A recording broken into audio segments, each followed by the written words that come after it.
Hello and welcome to Ignore the Bell. My name is Nathan. I'm Tyler. And I'm Luke. And as promised, the next podcast that we did following Indiana Jones is going to be the next week, and it's going to be on the next two films, except for the fact that it's going to be like 5 weeks later and there's going to be other podcasts in between.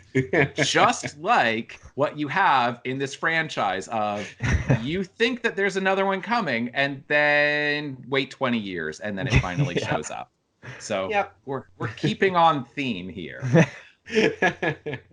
And so, we are going to be talking about let me just get the dates exactly right, but we're talking about Indiana Jones and the Last Crusade, which is from 1989, and the 2008 film Indiana Jones and the Kingdom of the Crystal Skull.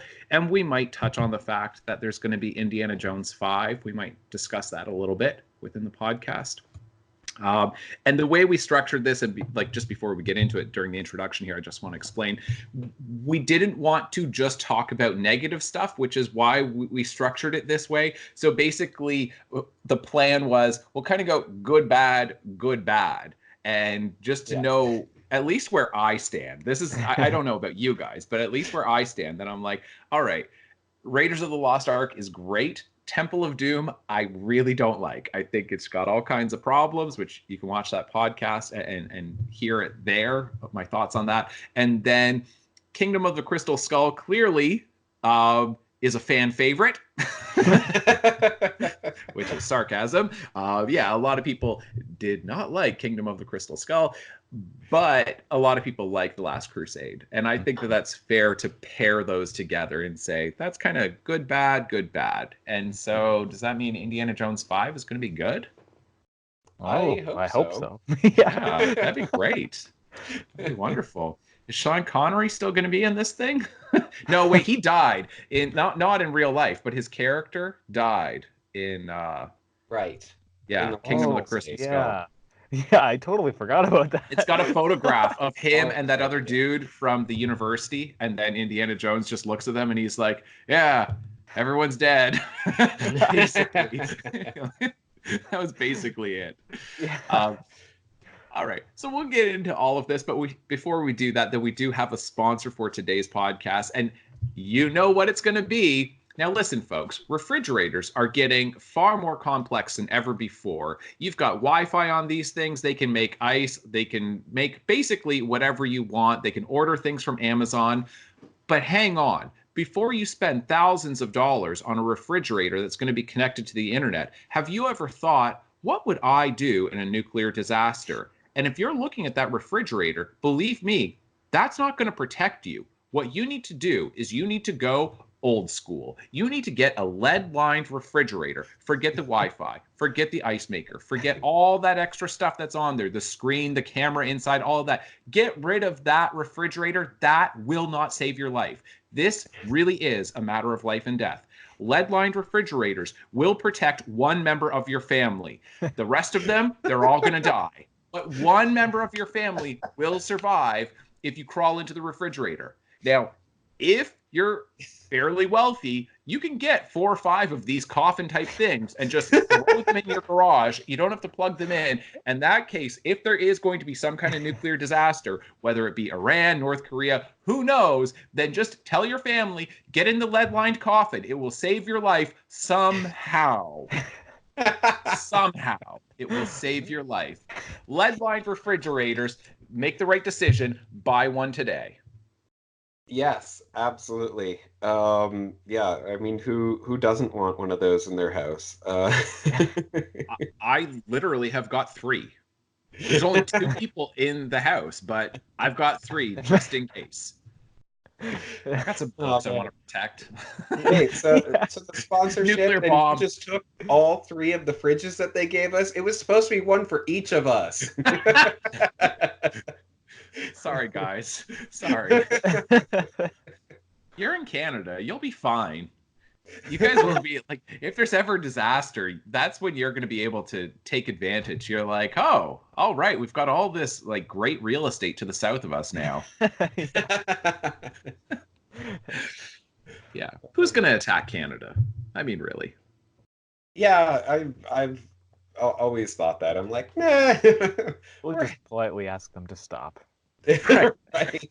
This is what I heard though. So I like one of my friends that he's I don't know, close to 60 or so, and he grew up in Toronto, and he said that back during the Cold War there were legitimate fears in Toronto about getting nuked, and it's because the fear was that the Soviets would send missiles towards Buffalo, New York, but Soviet technology wasn't spectacular, so the fear was they would fall just short and hit Toronto, because Toronto's only like 60 miles directly north of Buffalo. So it's like, we're such a target. What if that thing's going low and it hits the CN Tower? Then we're all doomed.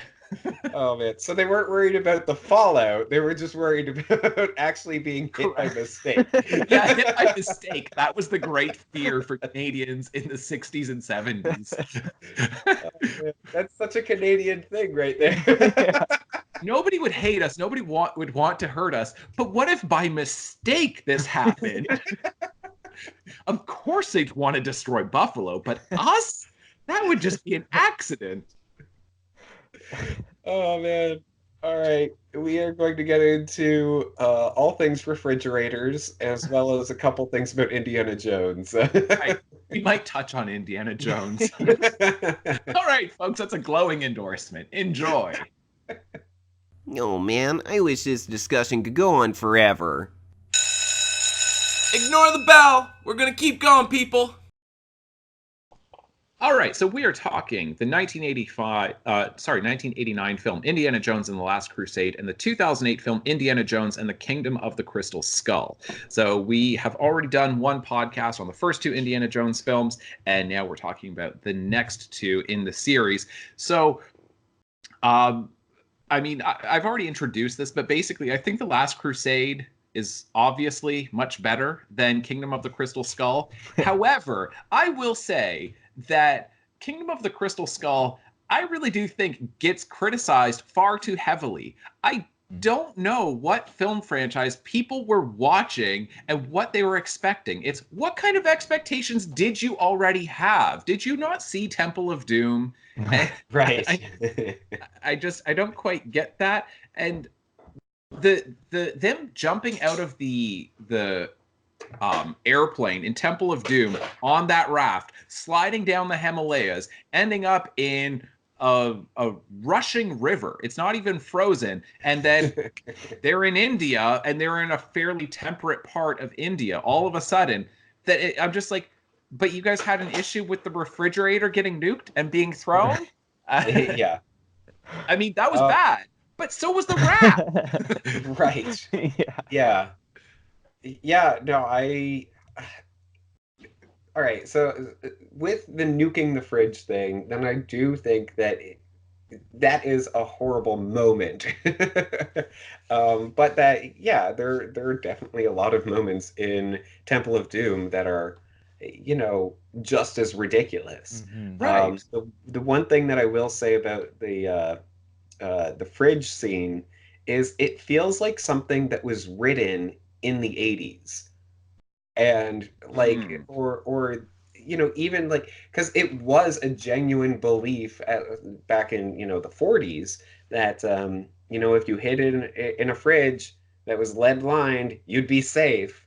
That was a legitimate like belief that was actually like propagated by the government. They were like, in case of emergency, just barricade yourself in your basement with a bunch of junk in the way, you'll be fine. Or just hide in a fridge, as long as it's lead lined, you'll be fine. And I don't know how long that mentality went on for, but I feel like in the 80s it would certainly be believable that somebody could, that a screenwriter, let's say, could believe that, yeah, that would be okay, they would survive that way, without doing any research. But in 2008 But it's not just that he goes in there, because okay, I don't even want to talk about this because it's so ridiculously stupid. But it's like trying to point out the problems when it's like the entire thing's a problem. And I'm like, okay, but him getting in the refrigerator, the fact that it's lead lined means nothing. If you know anything about radioactive fallout, then you know that it's not actually the initial detonation where you get radiation poisoning. It's the fallout of it descending to the ground. So theoretically, and really in practice, if you were in a strong enough structure that you do not get detonated or you don't die from the heat from the bomb, if you are pretty close to the blast site and then you somehow get on a vehicle that has survived and then you immediately leave the area, as long as you leave the area within approximately 20 minutes, because it takes approximately 20 minutes for the radioactive fallout to reach the ground, then you would avoid radiation sickness. Like, that's, I mean, I watched a TED Talk on it, literally, and I've shown this to my class multiple times because I've taught apocalyptic literature and post-apocalyptic literature multiple times. And so, and we talk about the Cold War a lot, like when I've taught history classes and things like this. So the thing is that, okay, so the refrigerator might protect you from the blast, but the lead-lined aspect of it, it's like, okay, lead is strong, so I guess it would protect you, but it has nothing to do with radiation. And then, but then the way what he does is he gets in this refrigerator, and my issue is not the fact that he gets in a refrigerator and survives the blast. My issue is, why does the refrigerator go flying? Why does it soar like a missile? And then somehow, like, despite the fact that it, you know, I don't know if, I imagine that, like, I think I know the answer for Tyler, that Tyler, you do not watch the UFC. Is that correct? I do not. Okay. Luke, do you ever watch UFC? Yeah, sometimes.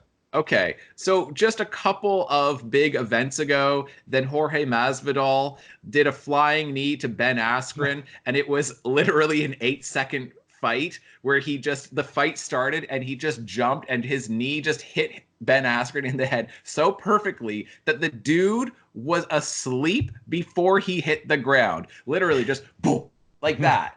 The entire fight wasn't even 8 seconds. It was maybe 3 seconds, and it just took some time for the referee to come over. It's incredible looking. So the thing is, to me, what this should point out is we are incredibly vulnerable to blows to the head and any kind of thing like this. Indiana Jones rolls out of that thing, and I'm like, I don't care about the fact that he survived the explosion. It's if you were in a refrigerator and it struck the ground even once. Like if you were in a refrigerator and somebody dropped it from 10 feet, you would definitely be concussed. There's no way you wouldn't be. He would come out, he would vomit, and he would pass out. That's what would have happened. Yeah, because doesn't he just get up and then grab his hat or something? He grabs his hat! Yeah. What the? He just gets up fine, like. That's so dumb. Yeah, it really is. There's so much wrong with that. Why does the refrigerator go flying? What is it? How did Indiana Jones know that thing is going to be the blast site, but nothing else will? Because that's how he escapes that town. Yeah, is via refrigerator. Right, and then he is somehow they find him very quickly. They just followed the refrigerator. Oh, there he goes. Right. They didn't know that he was there. How did they find him? Just Yep. But I find that, and I do want to get into, you know, some stuff that I think is working and stuff that's not working. But I found that there were multiple moments in this film that I just thought were just like, it's not just that.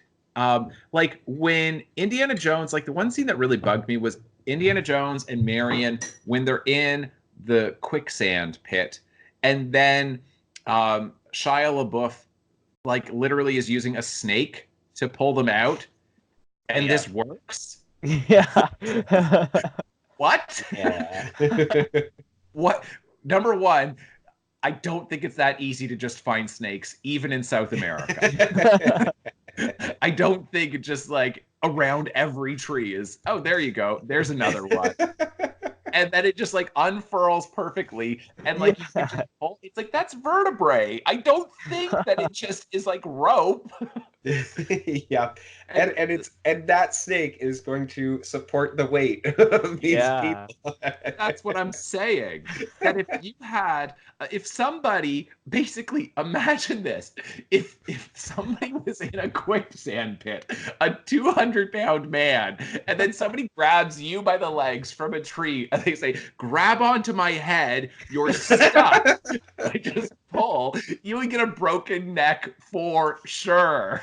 Yeah. It would just be, and then it's like, oh, I'm gonna be okay, but you're definitely not. Right. And that snake was fine. Imagine the flip side of that scene though, where they're trying to pull on it, and then the snake just gets even extreme, ripped in half, and then he's just like, well, that didn't work. Throws away one half of the snake and finds like a stick. Yeah, I know. I would have appreciated that far more, and then Indiana Jones would have been like, "This was a stupid idea," and it's like, clearly. But instead, it's like, what a great idea! A snake is a rope. I'm like, what? Did a 6-year-old write this movie? Like, how old do you have to be before you stop believing that a snake is a rope? They're not ropes, people. Yep. Oh man, there are so many scenes in the movie that feel like that. Yes. That are just they're I don't know, it's the first draft. Yeah. Written by a child and never had anybody else look at it to, see if any of it made sense. And I don't know if it's produced. Yeah, it's absolutely it got produced because it's George Lucas and Steven Spielberg. And that's Indiana the thing. Jones. Yeah, and it's Indiana Jones. It's starring Harrison Ford, and it's just like, I think the studio was just like, whatever it was, it's, we'll take it. Right. Yeah. And then there's the Shia LaBeouf swinging with monkeys scene. He somehow catches up to a car chase by swinging on vines. Apparently, that's the future of modern transportation, right? It's forget about electric vehicles, forget about the with what's his name, where he wants to Elon Musk, where he wants to do like the super tube thing and the vacuum tube and get people to travel out. Forget that. It's just vines, people. Vines are completely environmentally friendly. There's no carbon footprint, and they're faster than vehicles, apparently. Yep. Naturally occurring, naturally placed. You don't need to do any fancy rework. Yeah. They'll be okay. They'll be perfectly lined up for sure. That's right. That's right. That's what they need to do in all these subway tunnels. Just get rid of the actual trains and just have a whole bunch of just ropes just hanging, or better yet, snakes. Just snakes hanging from there, because snakes can be substituted for vines or ropes. Yeah, the snakes are so strong they'll help you and they'll throw you with their bodies. That's right. That's right. Yeah, it's basically the Flintstones. Right? Yeah. With dinosaurs, get dinosaurs to do everything for you. Yep. Yeah, you've got that. You've got like Marion, when she just like she knows that she's never been to this place before, but she knows exactly where that tree is off of the cliff. She knows exactly how to time their vehicle to jump off of it, hit the tree, and she just knows this intuitively, that it will perfectly descend into the river, nice and gentle. That she just knows that definitely feels like a final version of a script. Yeah. Yeah, my goodness. So it's like everybody talks about the refrigerator thing, and like we've just pointed out 3 scenes that are absurd. These are 3 stupid scenes, and everybody like walked out of the theater and they're like, but the refrigerator. I had no other issues, but the refrigerator. I know people had other issues, but I'm just saying that it's like that's the only real criticism that you hear is that comes up again and again. Yeah. Yep. And then you've got the ants that, just Oh, decide to just go yeah, right around them. yeah. That whole thing with the ants was, yeah, amazing. What's going on there? It's not like it's water where it'll just split when it hits a vehicle. No, they could just go all the way around. They could go over top. Like whatever. Yeah. It's just Uh-huh. Yep. Ah. This is just a little side note, and I'm absolutely going to do this at some point on my booktube, like with my booktube videos. But there is a spectacular short story from, I don't know, the 60s, maybe the 50s or 60s, called Leiningen versus the Ants. I forget who wrote it.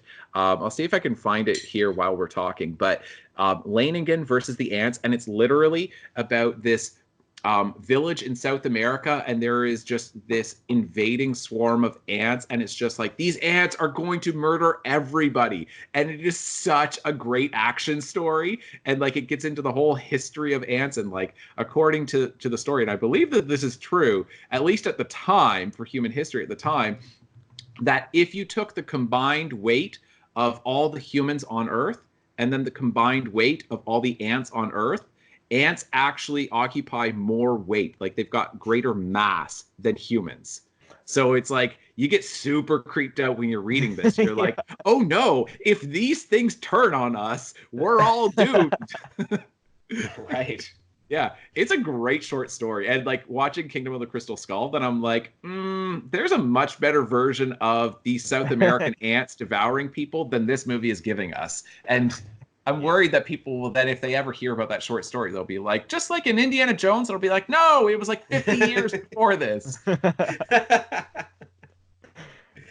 Oh man.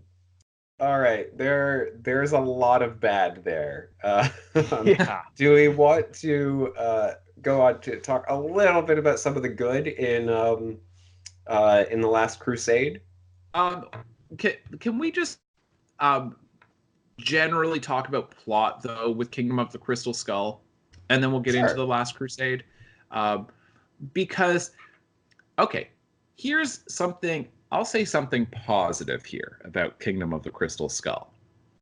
I like the fact that it's a Cold War story.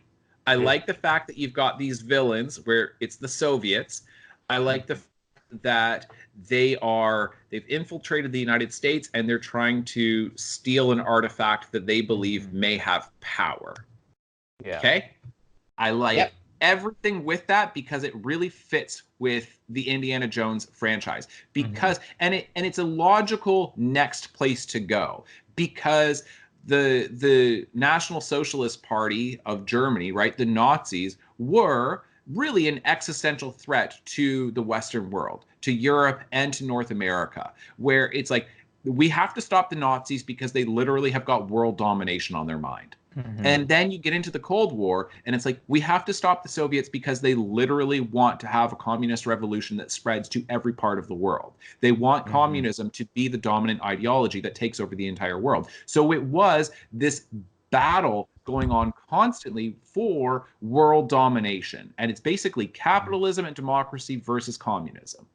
And so I feel like, hey, those are great villains to have. And the villains are like, I like that a lot better than Temple of Doom. Like in Crystal Skull, this is what I'm saying, is the villains in the Crystal Skull are better than the villains in Temple of Doom. Because Temple of Doom, those villains make no sense. I don't understand why that's an issue that Indiana Jones should be trying to deal with. You know, this like random group of, I don't know, spiritualists like within India who steal, like kidnap a bunch of children. Then I'm like, I thought, like, because you had Nazis and then you get Nazis again and then you get the Soviets, and I'm like, that all makes sense. But then one of them is weird, like, you know, Hindu guys who steal a kingdom, like a whole town of children. And you say, that one doesn't fit the rest. So that's me saying something positive about it. And then, like, you guys can comment on that, because I think that we should maybe talk about that, about it being a good choice.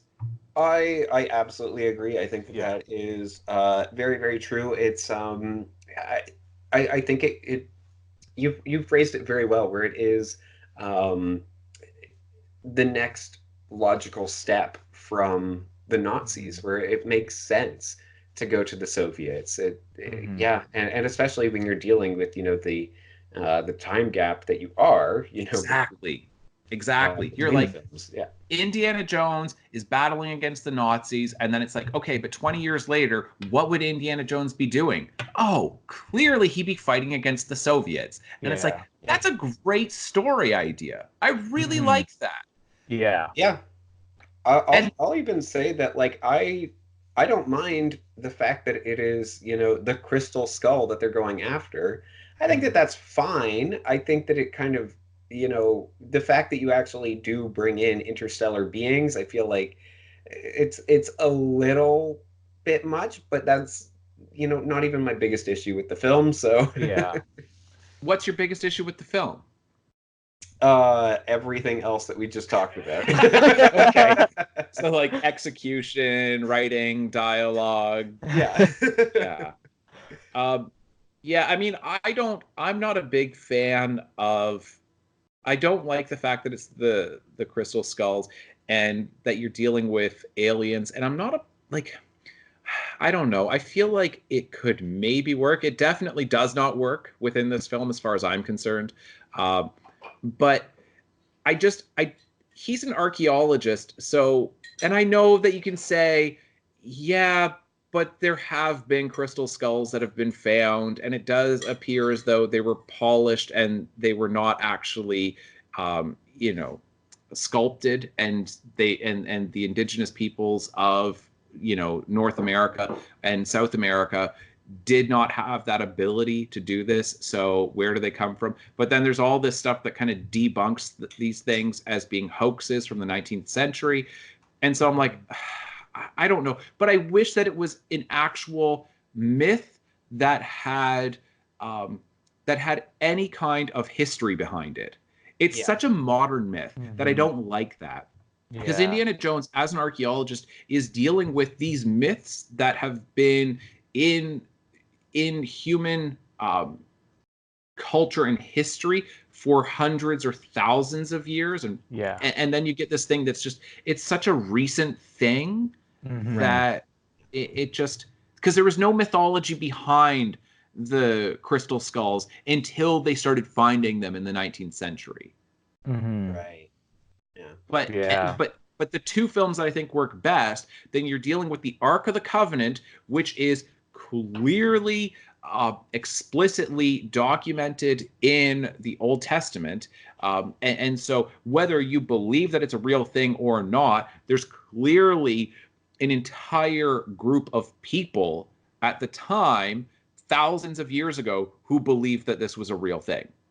And so, and ever since then, people, they're like, you're now dealing with literally billions of people who believe that this is a real thing. Like, how many people believe in the crystal skulls?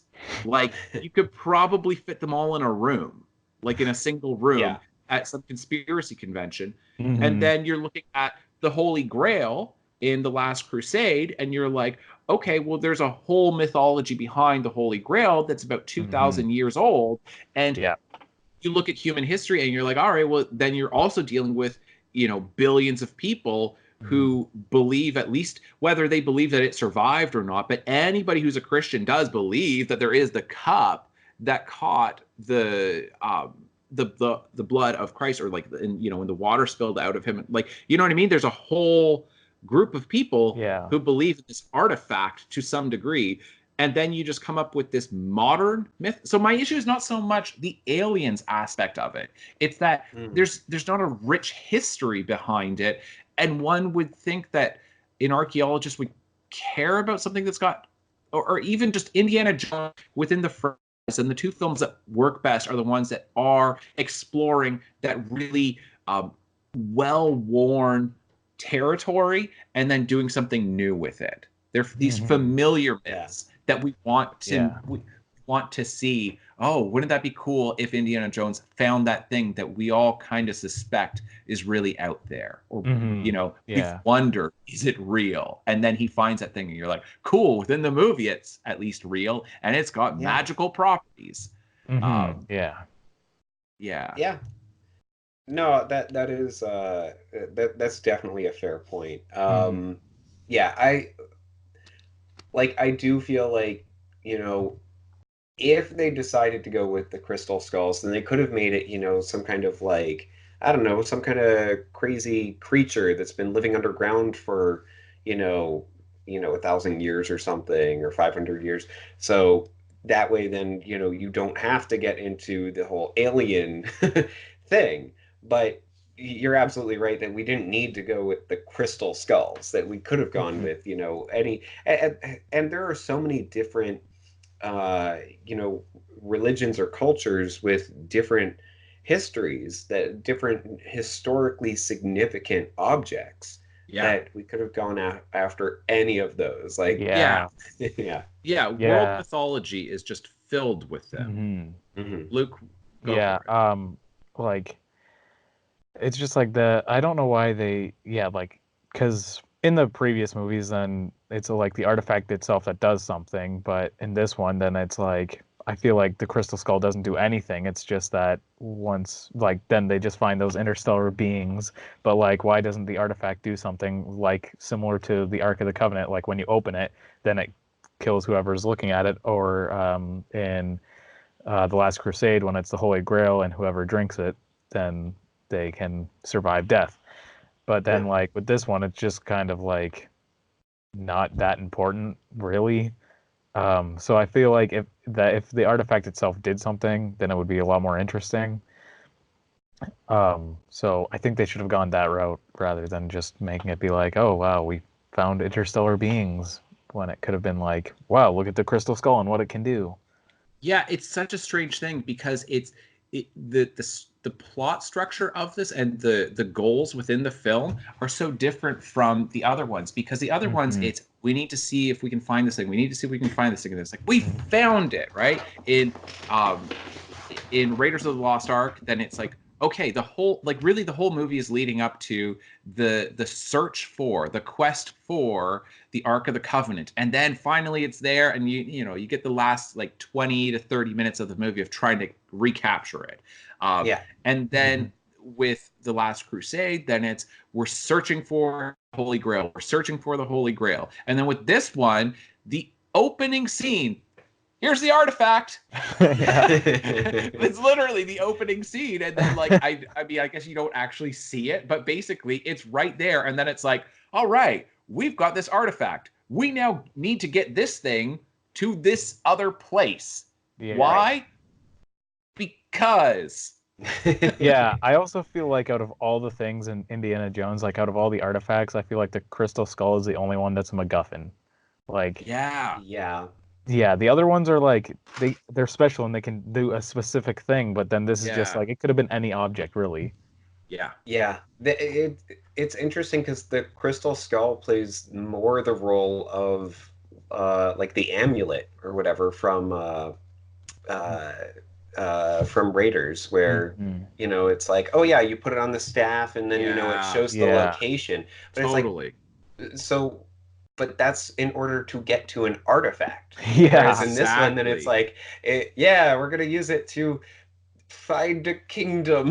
You're 100% correct, Tyler. That's absolutely it. So imagine what would have happened if Raiders of the Lost Ark was called something like Indiana Jones and the Magical Amulet. Right? That's really what it is like the title and the focus of the movie. And Luke, you're right too, that it is a MacGuffin. It's like, but that's not the important thing in this. The important thing is that aliens visited Earth many years ago, like thousands of years ago, and they've got a ship here. And I'm sorry, let me clarify, not aliens, interdimensional beings. Because look, Spielberg has already done aliens in other films. It's not the same thing. It's not E.T. It's not, Encounters of the Third Kind or whatever, right? That it's it's a whole other thing that he's dealing with. Interdimensional beings, totally different. Right. Yeah. So wait, what is the difference then? Are they from a different dimension? I thought it was interstellar beings, which just means that they go between the stars, which is just aliens. That's I don't know. aliens. Let me double check here. Let me double check. But yeah, no, it's yeah. Oh man, there's so much potential with Indiana Jones, and it would have been. I mean, if you just look at any of the Uncharted games or the Tomb Raider games, like they all choose an artifact that you're going after. Yeah. Eventually, you get a hold of that, and it leads you to something else, a bigger thing. But it's about chasing after that one artifact. Yeah. And yeah, clearly there's a lot of different things that you can go after, that you can make the main goal, and yet he's just carrying around this magnetic skull. Which why in the world is it magnetic? Like, this is actually the skull of an interstellar being or whatever. Like, and like, I just have so many questions. Yeah, it's a lot of their decisions were just so weird, and like it was just like, why did you even decide that? Like, yeah, I would love to see like the discussions between George Lucas and Steven Spielberg as to how they thought of these things, because like I would have just been like, why did you like want this to be magnetic? Why did you want all these scenes with like the snake being grabbed while they're getting out of the pit? Like, this is just so pointless. Yeah, I keep coming back to, like, how did no one stop this? And I know that it's George Lucas, but like, even like, how did none of the actors just be like, wait, does this really make sense? Like, okay, I've got a little bit of history here that I'm looking at while we're talking now. Granted, this is coming from Wikipedia, but they are direct quotations, and somebody can say like, no, actually that was a bad like section in the Wikipedia article. But according to Wikipedia, then when it was first, like back in like 2000, when they already had essentially this script, that Spielberg and Lucas had written this script, then Harrison Ford said, no way am I going to be in like some stupid alien movie like Close Encounters of the Third Kind or E.T. I'm not doing an alien movie. And then they kept working on it, and then guess fixed it. George Lucas convinced Spielberg to use aliens in the plot by saying they were not extraterrestrials, but interdimensional, with this concept taking inspiration in the superstring theory. Yeah, so that it's just like George is just saying to Steven Spielberg, like, Steven, no, they're not extraterrestrials, because that means other planets. They're from other dimensions. And then you can just imagine, George, where do they live in these other dimensions? Did they live on a planet? Well, yes, but they're interdimensional. Doesn't them living on a planet make them extraterrestrials, whether they're in our dimension or not? Yeah, like interdimensional. We need to ask George Lucas what his concepts of actual real science and space are. Like, what does right. That makes no sense. Because extraterrestrial just means terrestrial as in like Earth, and extra as in not our Earth, like not our planet. Yeah. So even if they're from a different dimension, unless they're from a dimension where they don't they're not grounded, there is no structure around them. I believe the extra in that would be beyond. So regardless, then they're beyond Earth, as in they're not on Earth. So it doesn't matter if they're on another planet or not. They're still aliens. You're right. You are right. That is how extra gets there. Yes. And here's the problem. Here's the big problem. We currently are getting paid $0 for this podcast. and we have thought more about this movie than the people who got paid millions of dollars to make it. That is a problem, Hollywood. Because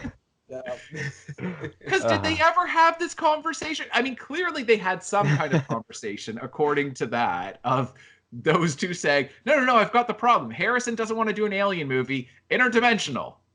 Right. Yeah, I don't understand why, either Steven Spielberg or Harrison Ford didn't just, say like, well, can't you just write a brand new script? Yeah. Yeah. They say this to screenwriters all the time of the number of screenplays that you have to write before you get one that goes into not even into development, that just gets an option on it. That, as far as I understand, you've got to write like 7 or 8 to 10, somewhere in that region of like 7 to 10 screenplays for every one that's going to sell as an option. And then from there, if it's going to go into development, it's like, well, I mean, you're lucky if any of them go into development. Yeah. But these guys, they write one, and whether it is good or bad, by gum, we're not writing another screenplay. We are sticking with the one that we wrote, and we've been working on it for 20 years. Well, I think it might be the second because they changed alien to interdimensional. So it would be the second draft. Yes. Oh my goodness. They could have kept, like any number of things from this script and just changed, the MacGuffin, as we called it, and changed the final place. Just make it so that the Soviets are going after, something from like a Mayan god. And yes, there was an item that will lead to this place. There you go. Bingo. Fixed. Yeah, bingo. Go to Stonehenge. What on earth is Stonehenge? What were the Druids doing? We don't know. Invent it, screenwriters. Yes. Yeah. Like, there's so many. There's so many of these things within world mythology that they could have. And yeah, the crystal skulls just, I think that part of it is they watched some, like, Fox special, like, you remember like Alien Autopsy and stuff like this in the late 90s? These guys like George Lucas watched one of these, like, exclusive to Fox, a one-time event starring Jonathan Frakes as your host. And he's like, hello, folks. Ever heard of a crystal skull before? You know what I'm talking about? Because they start Jonathan Frakes, who would be the host of this, and it's like Riker from Star Trek is just like, discovered in the South American jungle, and George Lucas is going, "This is a movie right here. This is a movie." Oh man, yep, that's what happened. I've convinced myself that that's what happened. That sounds about right. So I mean that's basically my issue with they're not choosing from a good world mythology with it. So unless you guys have more to say on this, can we talk about like do you guys want to move on to The Last Crusade? Yeah, which we all wish was The Last Crusade. Yeah, that would have been great. All right, Luke, I want you to kind of start us off here. So what do you like? Because you enjoy The Last Crusade, do you not? Yes, I do. Okay. Tell me about it. What is it that you like? What's kind of your history with it? Like, when did you first see it, and what did you enjoy so much about it? As many of the George Lucas good movies, I don't remember the first time I saw it because I was so young, and but I just basically grew up with it, and it was always like a really fun movie to me. And I don't know why I thought this when I was younger, but it was always the most enjoyable Indiana Jones movie to me because like I had so much more fun with it than any of the other ones. Even Raiders of the Lost Ark, for a long time when I was younger, I would be like, no, The Last Crusade is better because it's just like a lot of it was in part because I thought it was like really action packed and I loved it and it was fun because like all the action sequences and stuff like that. And now I still like it quite a bit because it's just like pretty much everything in it is like I find really interesting. Like going after the Holy Grail, it's It feels more of a sequel to the Raiders of the Lost Ark than a Temple of Doom did. And then even like better side characters with his dad. And so a lot of it was just a lot more enjoyable and back to more of like an Indiana Jones actual feel to it than the Temple of Doom had, and a lot more than the Kingdom of the Crystal Skull had. And so it was just like I just like really have a fun time with it. Like it's not amazing like the Raiders of the Lost Ark is, but it's still like a really good action movie with a good story and a lot of things about it that are very Indiana Jones, and it's just a very fun adventure movie. Yeah, I agree. I think it does. It is a great adventure movie, and you're familiar with the mythology. Like Temple of Doom, I find it's so perplexing. Even rewatching it when I know where it's going, I still don't see how you get there. Like I'm just like, how did we end up here? What's happening with this? Like it's just they just all feel like every scene in Temple of Doom feels like a non sequitur. You know, it's like that doesn't follow that. Where did that come from? You know, 1 minute they're, you know, like in Japan, or I guess they're in Shanghai. They're in Shanghai, I believe. And then the next minute they're in the Himalayas. Then the next minute they're in this impoverished Indian village. Then the next minute they're in this incredible palace eating disgusting stuff. Then they're in ruins. Then they're in this child labor camp where there's like flames going on, and then it's a mine somehow. And then there's this like wooden footbridge with crocodiles underneath, and like then British Indian soldiers show up and shoot at people. And I'm like, how did that all get thrown together? That's literally what the movie is. And I just keep feeling like, okay, so you've got all those different moments, and then they just got thrown together. And I'm like, was this an accident? How many different movies am I watching right now? And it's like, you know, if you're watching a TV series and then you're just like watching like little segments like between commercial breaks, but they're from different episodes. That's what it felt like. These are the same characters, but I still don't quite know how we started this scene. But yeah, The Last Crusade, it holds together. It as an adventure film. It's that you know where it's going. Oh, okay, your dad is missing, and this has to do with the Holy Grail. And then you get into this whole thing of, you know, well, my dad has been fascinated by it his entire life. He's got this journal that documents the whole thing. So then it's, all right, I need to follow the clues in the journal. So as an audience member, when you're viewing this thing, that you go, I understand exactly what's happening. I understand he's got to get his dad back. How does he do it? He's got his dad's journal. Oh, it all has to do with, you know, the Holy Grail. And then you're like, oh, and who are our villains? What's preventing this? The Nazis. And so then you're just like, perfect, I understand this. And then it's like, well, now we just need to get the clues along the way until we can get there. And then you're like, whoa, they actually found this thing, but oh no, his dad got hurt. And you know, how do you choose what the actual Holy Grail is? Yeah, it's this great thing. You've got a couple betrayals in there within the film, but it holds together. Even the leap of faith is great. You know, like, it's really great. That's one of my favorite moments in the entire franchise. Yeah, it's so good because it's all done with, you know, just like the camera angles that they choose to film it with, and oh man, like that. It's so good. Like that is pure Indiana Jones right there. Where it's like, oh yeah, it's mystical and you know, all this.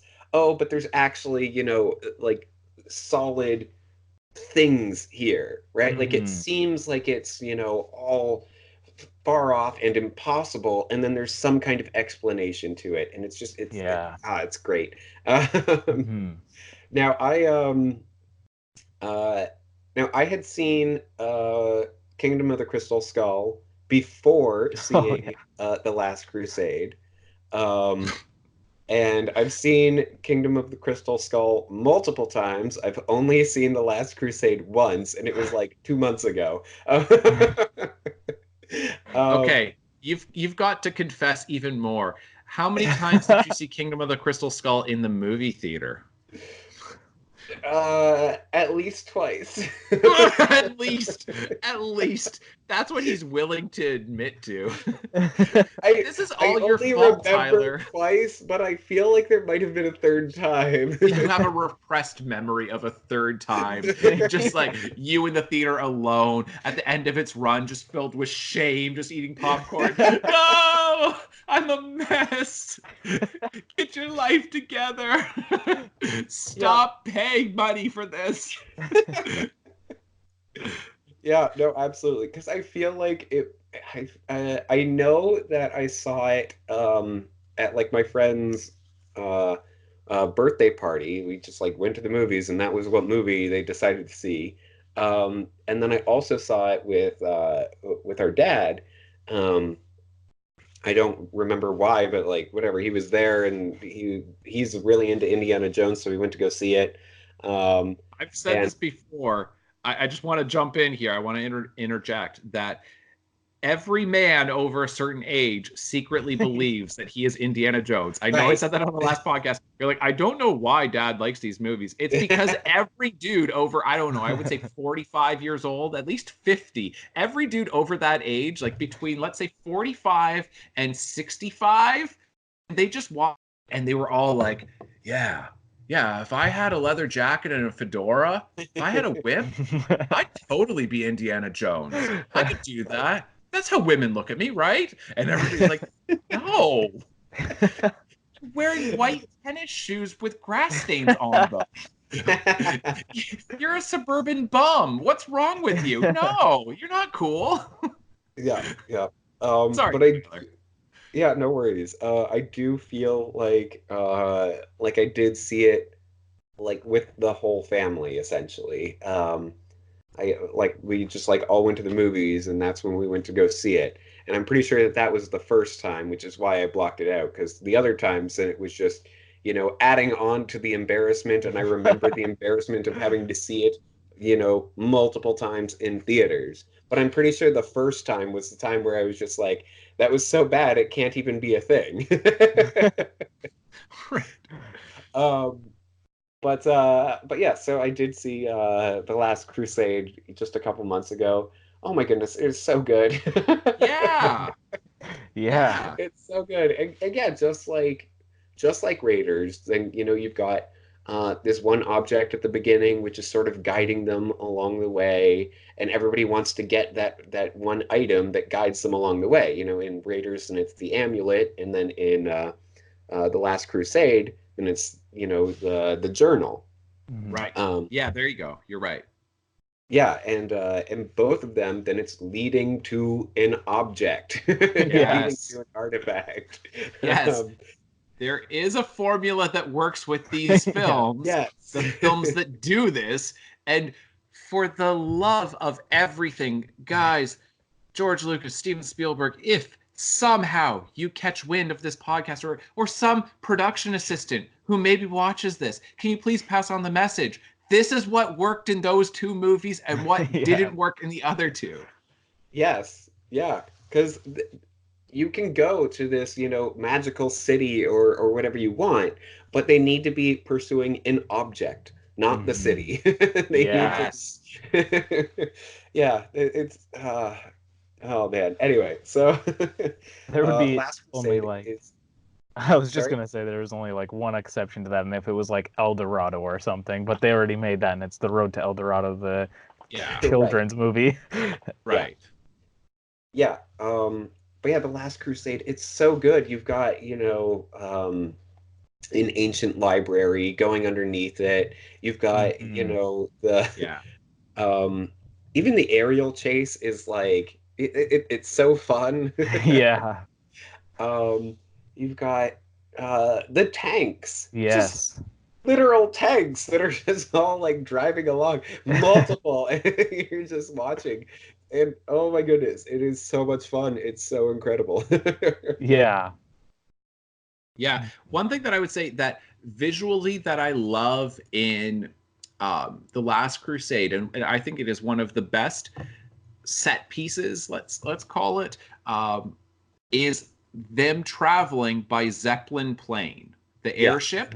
I really like that because, like, think about it. Like, I'm trying to think, what other movie have I seen this in? People traveling by Zeppelin.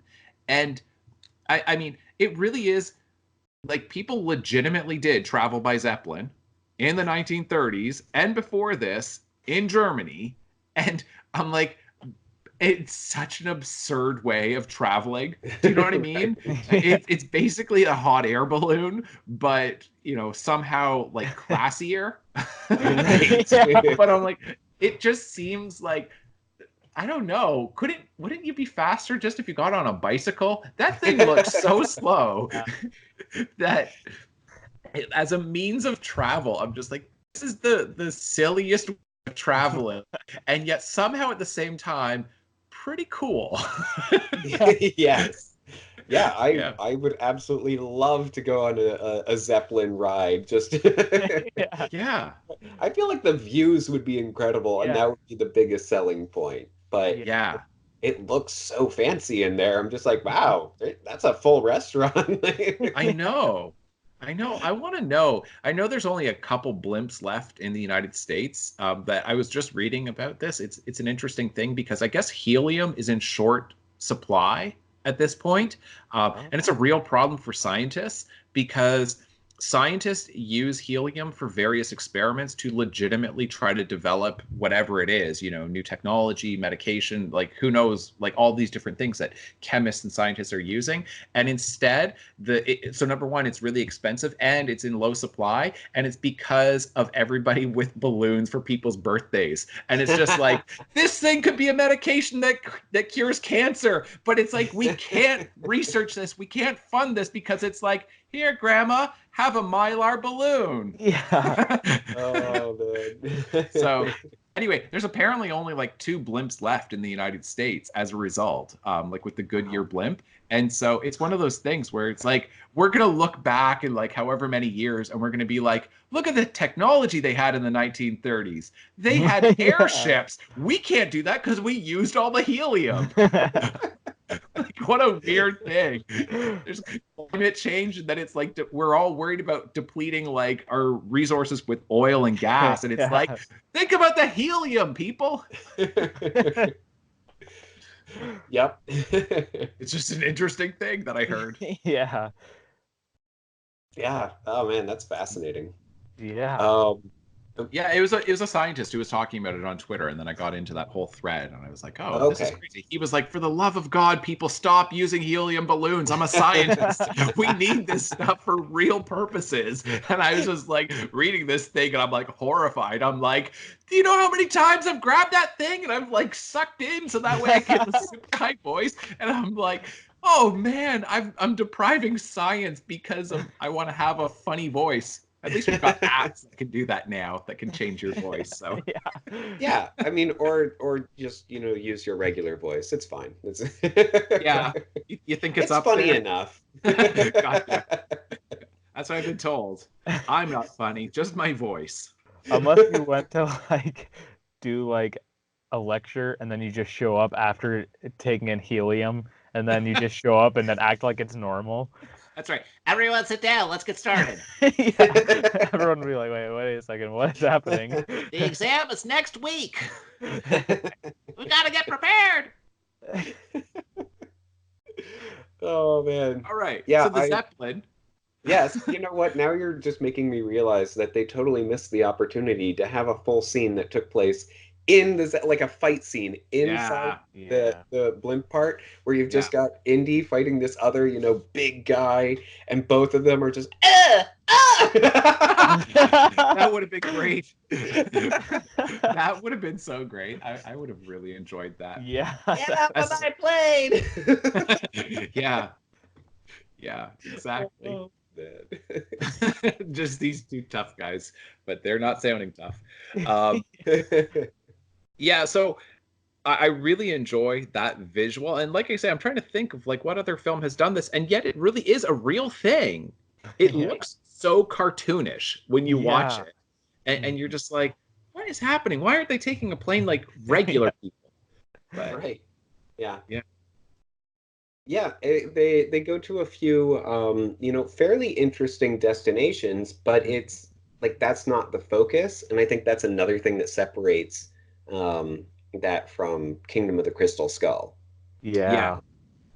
Yeah, because Uh, Kingdom of the Crystal Skull, there are not interesting locations that they're traveling to. yeah. Yeah. Because absolutely in Raiders of the Lost Ark, there are interesting locations that they're traveling to. And you can even make the argument to some degree that they're doing that in Temple of Doom. I mean, Like hey, they go to Shanghai and then yeah, yeah, they do. The Shanghai scene looks great. It's just I don't understand how I get from there to all the other places that they get to. Yeah. But yeah, Kingdom of the Crystal Skull has got probably the worst travel locations. Yeah. you And go that's a big from part of it. yeah, you Yeah. go from the Nevada desert to let's see, to another desert where they Yeah, get like another what is skull. with George Lucas and deserts? Like Star Wars has multiple deserts, Indiana Jones has multiple deserts. Like I don't Then they get why go he likes deserts. Yeah, then they go to the Amazon rainforest, and then they go up on top of a mountain, which is very desert-like. Yep. Yep. Yeah. And yeah, there's really, like I say, they're not very interesting locations where you're Yeah. traveling in that one. But absolutely with the Last Crusade, they're really interesting locations on the way, and part of it is because they are historic places. And Yeah. doesn't that make sense that Indiana Jones Mhm. should be traveling from one historic place to another where there's so much history, and you literally might be able to fall through the floor of one place, and then Yeah. you're in some secret, antechamber that nobody's seen in hundreds or thousands of years, Mhm. Yeah. because that is literally what happens in these ancient towns and cities that have been around for thousands of years. Is Yeah. history is all over the place. Yeah. uh, so yeah, I mean, I like that in The Last Crusade. And I had said it before that the only issue that I really have with it is that the main villain in this, the American who betrays them, when like it it's not established enough the how the Holy Grail is going to ultimately allow the Nazis to achieve world domination. There's kind of some references to it that it's like, oh, if we've got this thing, then we're going to be unstoppable. Because I'm like, what? You guys are just going to have a lineup of Nazi soldiers who are just constantly drinking from this Yeah. one cup? I don't quite get the plan here, because this is why I think Raiders of the Lost Ark is the best one, because the Ark of the Covenant has the within the mythology or within the religious history of it, depending on your own faith, but Mhm. within the original, then it really does establish that whoever holds this is going to be able to withstand any invading force. Like that, Yeah. it essentially makes your army unstoppable. So you're like, oh, at a time when the Nazis were intent on world domination, and even with their own allies, I don't know how much they trusted the Japanese, for instance, right? That they kind of like, you could have Asia, but we want everything else. It's like, Mhm. even if like they somehow won, I feel like there would have been a battle between those two. I don't think they would have just been content to just have split the world like that. Yeah. Yeah. That I think the Nazis, they were intent, and Mhm. specifically Hitler, on world domination. And the best way to achieve that would be, if you're talking about mythology, something like the Ark of the Covenant, right? Mhm. That God created this thing to protect his people. Yeah. And so whoever holds it is then going to have that power, like essentially the power of God protecting you. And it's like, you could defeat me, but you cannot defeat God. It's an impossible task. So Mhm. then you get into the Holy Grail, and I just don't like this as much because, for one thing, the mythology of it is taking place after the fact. It's not in the original text. There's nothing that says anything in the Bible about the Holy Grail having. They don't even refer to it as the Holy Grail, but Right. it's Mhm. just the cup. And there's nothing that establishes that, you know, it basically the mythology of it. Some people, some particular sects of Christianity will attribute powers to it. Basically, relics. Basically, and I mean, somebody can correct me if I'm wrong within this, but the Catholic Church has historically believed in relics and physical objects, these relics of the saints or of Christ or the apostles, having properties that, they are imbued with these, I don't know what the word would be, but effectively magical properties, right? Right. Where they can do God's supernatural work through these relics. But I'm like, but there's nothing in the original text about that. And really, any Protestant is going to say, we don't believe in any of that stuff. Like, Right. the thing is that Jews, Protestants, Catholics, and I imagine, I don't know enough, but I imagine even Muslims would look at the Ark of the Covenant and go, yep. So you've got a whole bunch of different faith groups who can all agree that that is a thing, and those are the powers that it possesses. But the Holy Grail effectively turns Jesus into magic, Right. Where it's just like Jesus is not intending for this thing to do it, but it's like, oh, you figured out a loophole. It's like, if you're able to catch my blood when I'm suffering, then it's like, no, it's magic. I never wanted you to have eternal life from a cup, because it flies in the face of Christianity itself. Because the entire thing with Christianity is that there is only one way to eternal life. And that is a belief in Jesus Christ. And this is like some lawyer way of achieving eternal life without believing in Jesus. It's like, he's not my savior, but I drank from his cup and I now have eternal life. And you'd have eternal life on this planet within this existence, not through a resurrected body. So I look at that and I'm like, well, many Christians in all kinds of different denominations would look at this plot and say, that's not what the Bible says. So you're taking this thing and then saying, here's this artifact and here are the properties that it has.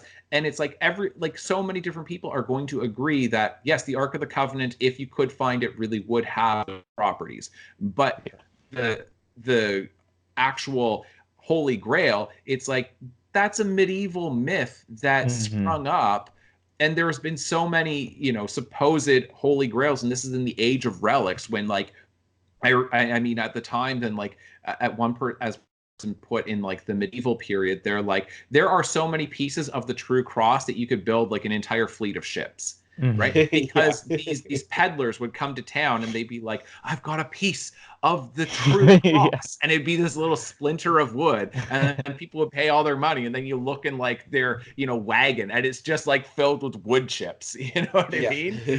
And so that's like the history of the Holy Grail. So I just look at it and I'm just like, it just feels like something that it doesn't respect the faith group who believe in this thing. Who believe in who Jesus is. It's like, well, you've just offended probably 2/3 of them by saying that this is how you can achieve eternal life. And it's like, the Bible is explicit. There is only one way to have eternal life, which is a belief, not from drinking from a damn cup. And so then you have this whole movie that says, oh, except if you drink from the cup, then you will. Like, as a movie, it's fine. But part of me looks at this the way I look at Temple of Doom, and I'm like, you probably should not have taken on Hinduism. You guys don't know this well enough. And then I look at this, and I'm like, you probably should not have taken on Christianity. You clearly don't know Christian theology. And this is basic Sunday school stuff that, like, a 5-year-old can tell you that Jesus is the only way to eternal life. So it's kind of appalling that they're including this. And that's basically my issue with the Holy Grail. No, I do think that is a fair point. And it is a balancing act between, how faithful to the mythology do you have to be, and how faithful and how how much do you need, to adapt that in order to serve the plot or a plot. Yeah. um, and yeah, and I do agree that, I think that that's part of why it's so difficult to, immediately conjure up another idea for a great artifact that Indiana Jones could go after, because like the Ark of the Covenant is just it's perfect. It It is is. the Yeah. perfect artifact to go after. And yeah, so I've been trying to think for like most of this podcast, like you could do, them searching for, I don't know, like the tree of good and evil, or Sure. or, But that or doesn't some, move around the way the Ark does, yeah, right? Yeah. That's what makes the Ark such a great thing, because you don't know where it could be, Yeah. because right. it's mobile. hmm And I forget what it's called, like what the specific term is, but the spear that like was stabbed into Jesus, they could use that maybe. Yeah. Because I feel like that would be um, something that could be used by like Russians or Nazis or anything. And yeah, I don't know. I don't know. I feel like Yeah, I mean, it'd have to be something sort of like that anyway. right. If they're gonna, start attributing these objects with these powers, Mhm. then yeah, you could do, like the Crown of Thorns, have Yeah. it be, something, I don't know, hmm just by, Right. holding it up to somebody, then it inflicts pain. I don't Yeah. know. Sure. Yeah. But like I hmm say, all of these things, like none of them are as good as the Ark of the Covenant. Yeah. No. Yeah. Mhm. Because you look at this and you're just like, it makes so much sense that Yeah. Hitler would have wanted anything that he could have used to achieve world domination. And I remain confused over the logistics of the Holy Grail. I literally do. Yeah. Because like you're talking about a standing army of millions of Nazi soldiers. And Yeah. I'm like, do you know how hard it would be to be able to get them all to one place to drink from this thing? And then what happens if they get wounded? Do they need to drink again? Like, hmm I don't understand. And I what is guess this? Yeah. I don't know. I would have understood it more if they said it was like if the explanation was that like Hitler wanted it so that way he could always be the one in power of the Okay. Nazis. Like I Yeah. could see that. Um, but yeah, I couldn't see it being used for the whole army. Yeah. Right. But the Ark of the Covenant would work for the whole army. Yeah. hmm Yeah. And so I don't quite know what to do with it other than to just say it's just, I just, none of these are as good as Raiders of the Lost Ark Yeah. when you really examine what's going on. Yeah. Yeah. Now, I know that there's, a lot of expanded media for for Indiana Jones, comics and video games and stuff like that. And I'm sure at least one of them has done, an Egypt themed one, but that would be really cool to see, Yeah. something like that brought to the big screen. hmm I don't know what it would be exactly. I am not, an expert on myths and legends and artifacts, on archaeology, but just do a little bit of research, find out some of the oldest, um, cultures, and just look into those, figure out what objects hmm held the most significance, and yeah, Yeah. then build a plot around it. I don't think that it would be that hard. Yeah. No. But if it is that hard, then don't make the movie. Yeah. Yeah. Yes. Exactly. That's my issue. It feels like they're like, this is not that good of an idea, but we need to have an Indiana Jones movie. And it's just Yeah. that's why I'm Right. disappointed.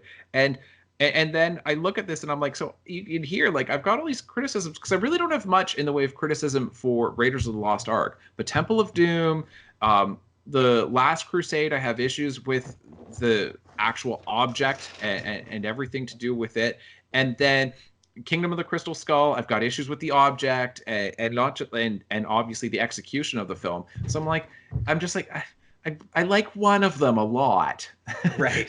and then but people who love Indiana Jones, and there's like I feel like people love the character, but they don't love the movies. Mm-hmm.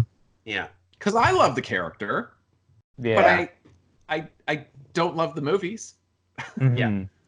Yeah, I think that's actually a really good way of putting it, and that's something that Hollywood, studios won't understand, or at the very least will try to ignore, for the sake of making money, because they will, they'll keep making Indiana Jones movies without Harrison Ford. But Harrison Ford is Indiana Jones, and we love Indiana Jones.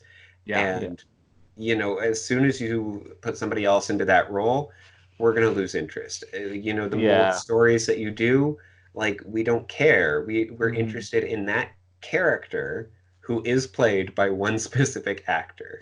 Yeah. Mm-hmm. I think that really is it, because, and I mean, it just kind of came to me as we're going through the discussion, but it's that I like the character, but I don't like the movies. And I think most people would agree with that, because he really is, there's so much about him that's fun. It's not just that he is visually very iconic, just in his, outfit and the hat and all of that, but the music goes so well with him. The soundtrack that you have, like, everybody just immediately understands what that is the second that you hear it, and you think about him doing this adventurous, activity while the music is swelling. And and all the different locations that he goes to, and how he doesn't take himself too seriously, and he's kind of an underdog in all of these fights, and he's got this great sense of humor, and women love him, but he doesn't. Yeah, he's got like afraid of snakes, all that. Like, that's right. Yeah, that's what I'm saying, is like he's a bit of an underdog character. He's not over the top and ridiculously macho. You know what I mean? He's not Arnold Schwarzenegger. He's not Rambo. He has a day job. He's got a day job, and he's a nerd in the day job. Yeah.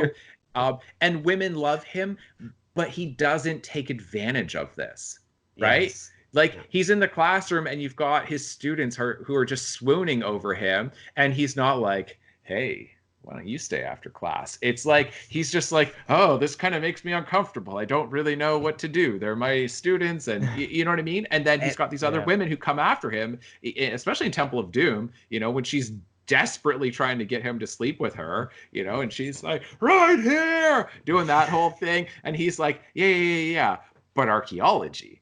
Right. Yeah. It's interesting that you bring that up, because in Kingdom of the Crystal Skull, it undoes a little bit of that with, Shia LaBeouf's character. Then he says, that his mom's name is Mary, and then Indy goes, there's been a lot of Marys. And it's like, Right. Well, and I'm not saying that it's not, and that's what I'm trying to say, is that he is a ladies' man.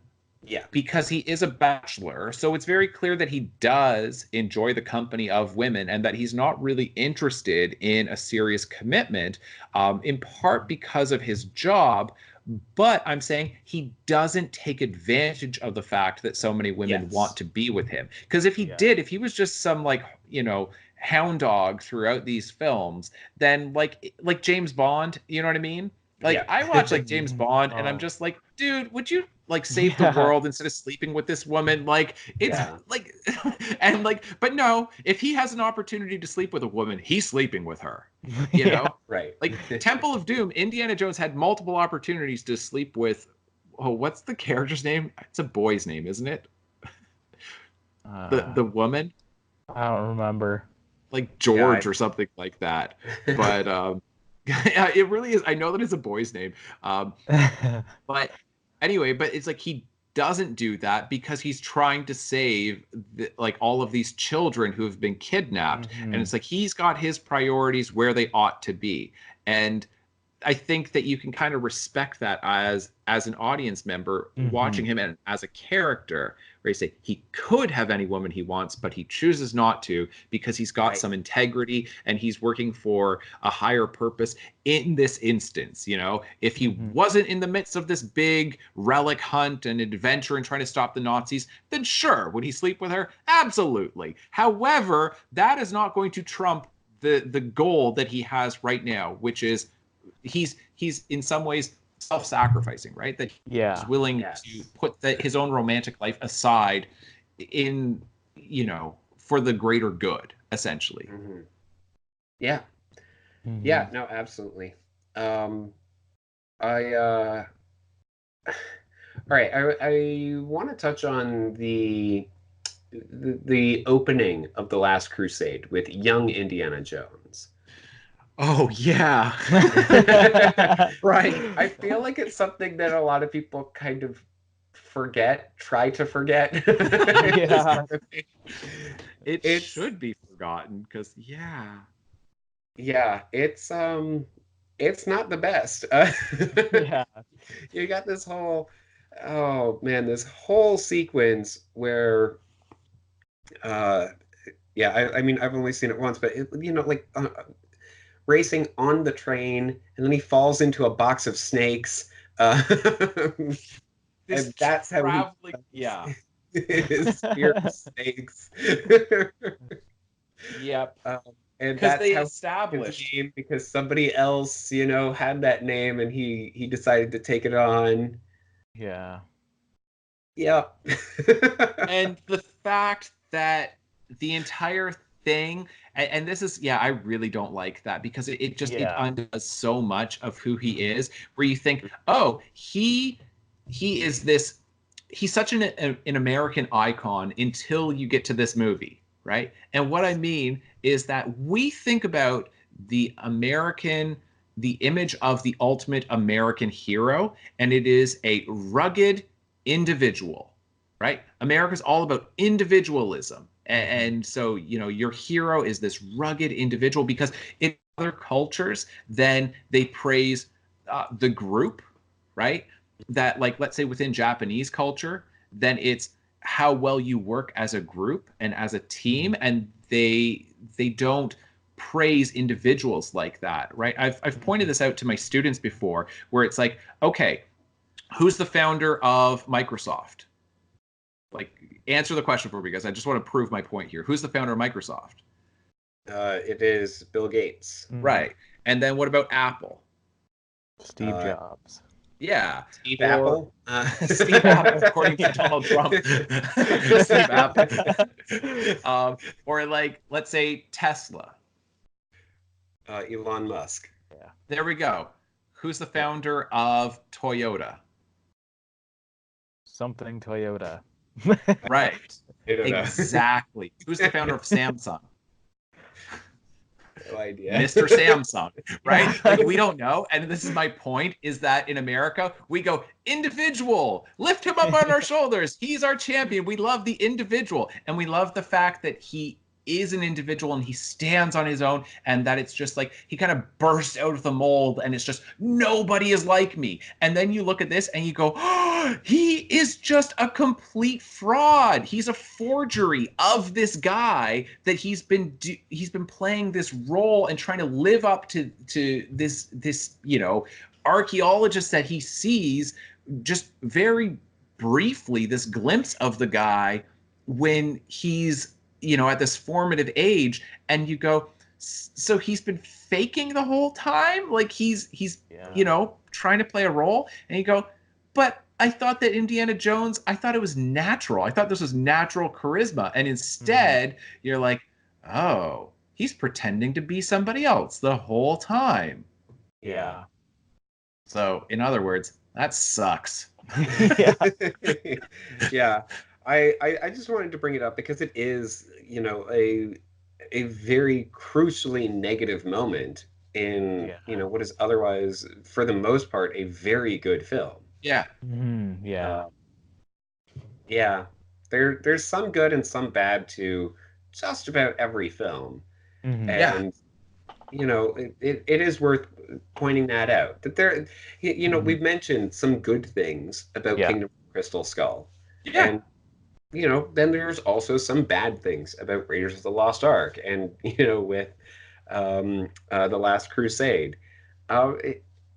It's we all, like all three of us, like, we try not to look at a movie and just be like, it's just bad. There's nothing good. You know, we don't want to do that. No, Mhm. not at all. I mean, and I wanted to say this because I did see it yesterday on Twitter. Then there's a screenwriter that I follow, and I mean, he does independent films, independent genre films like horror and science fiction and stuff like that. But you know, he's working in the industry, but he's not hugely successful. And he was talking about the fact that he gets so discouraged when he sees critics and people online who just entirely, completely trash a movie, and they just say, this movie is garbage, it's so bad, blah blah blah, and they don't really have much to say. Like it'll just be like a short tweet, and they'll just, and it's like you're not even attempting to look for anything positive. And he says he looks at that and he hates it so much because he's like, you've clearly never tried to do this massive creative endeavor of making an entire feature film. That it is so hard to do. And I mean, I've written, you know, my second book is going to come out at some point this fall, but I've already got like one novel published. And I will say this, that a film is so much harder to make than a book. A book, if people think that, oh man, writing a book must be so hard, I'm like, not really.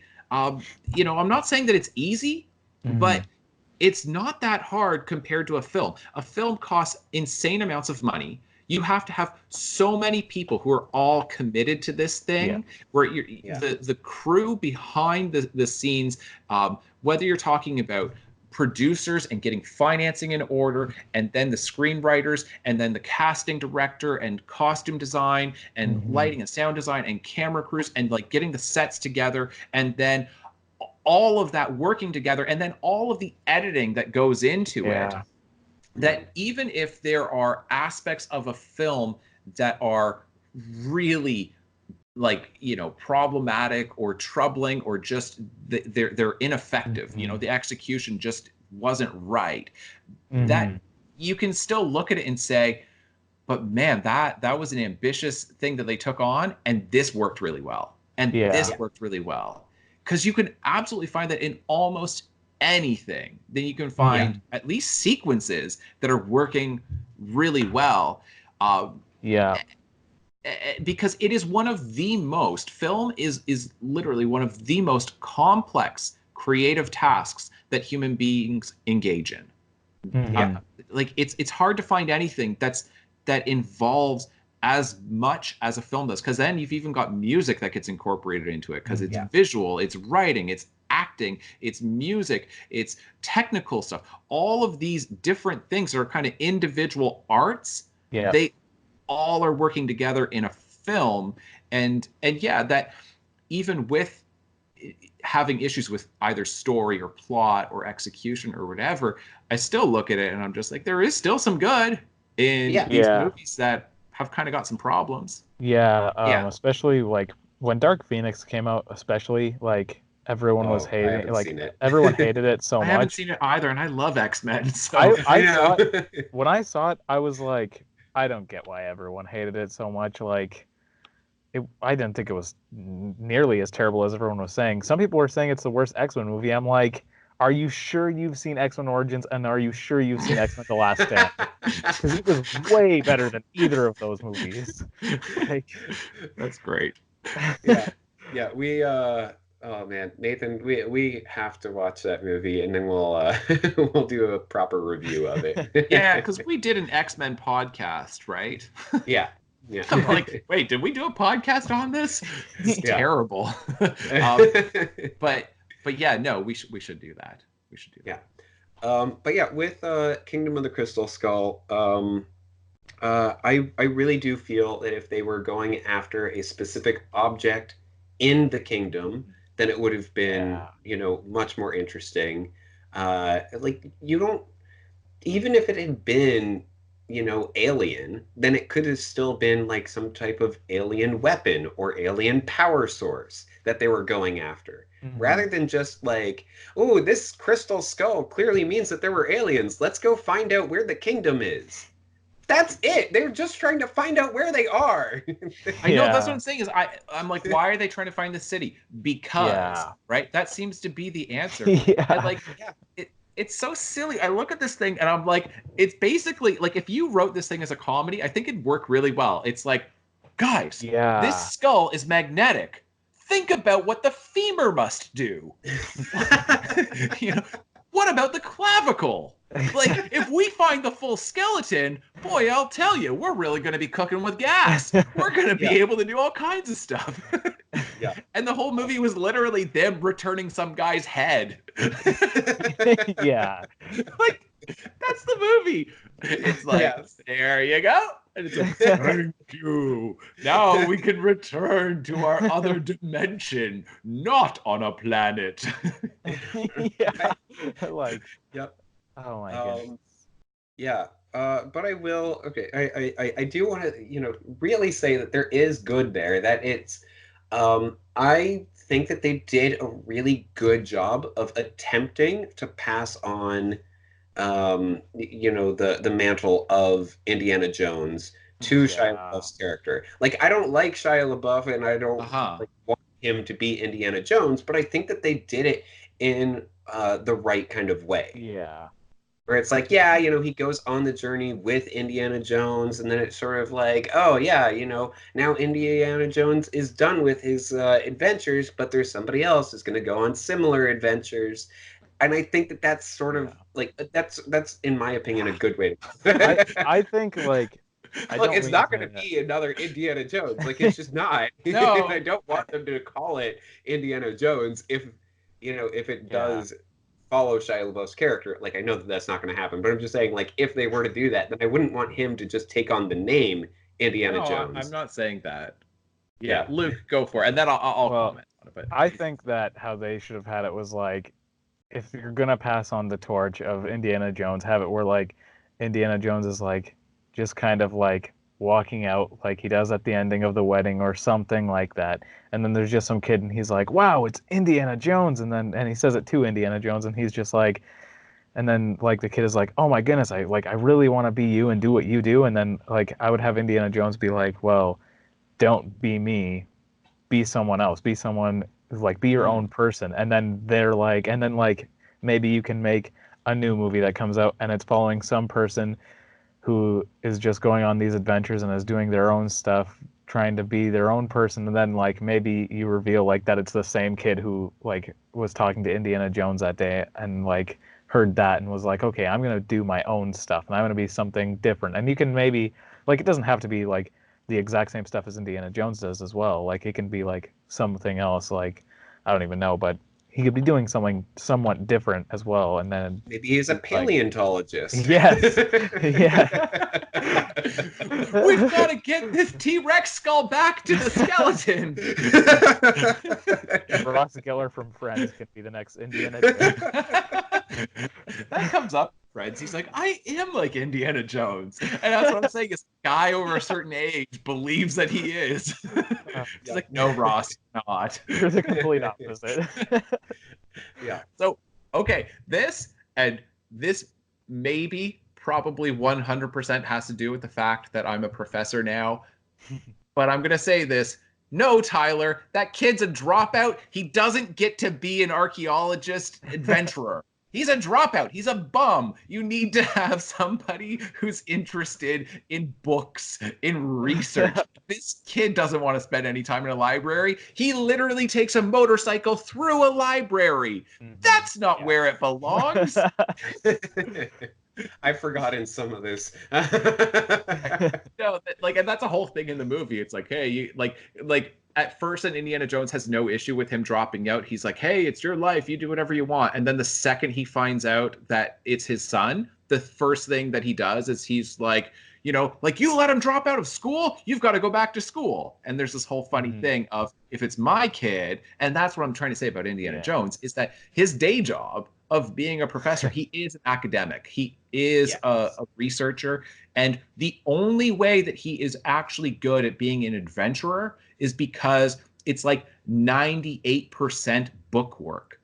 Right. And like 2% in the field. That to be able to interpret anything doing field work, you have to spend so much time in the library, researching, writing papers to be able to identify these things and to be able to process what you're looking at. And that's my only issue. So like, I have no issue with them trying to pass it off to Shia LaBeouf. I'm like, that's fine. They can try their very best to pass it off onto another character, however they choose to do that. But my only thing is, if it's going to be anything to do with an archaeological adventurer, then it should be somebody who's also kind of a nerd and does enjoy reading. And I'm saying somebody who's a professor who enjoys reading. And I'm not saying that I think I'm like Indiana Jones, because I'm not. But I am saying that we don't have enough professor heroes. Yeah. Professor X is right up there, and Indiana Jones. Yeah. No, that is a fair point. And I do, I do take issue with Shia LaBeouf's character in the film. Yeah. But yeah, I really just meant, like, the fact that it's Indiana Jones going on an adventure with this young disciple that he doesn't know is his disciple.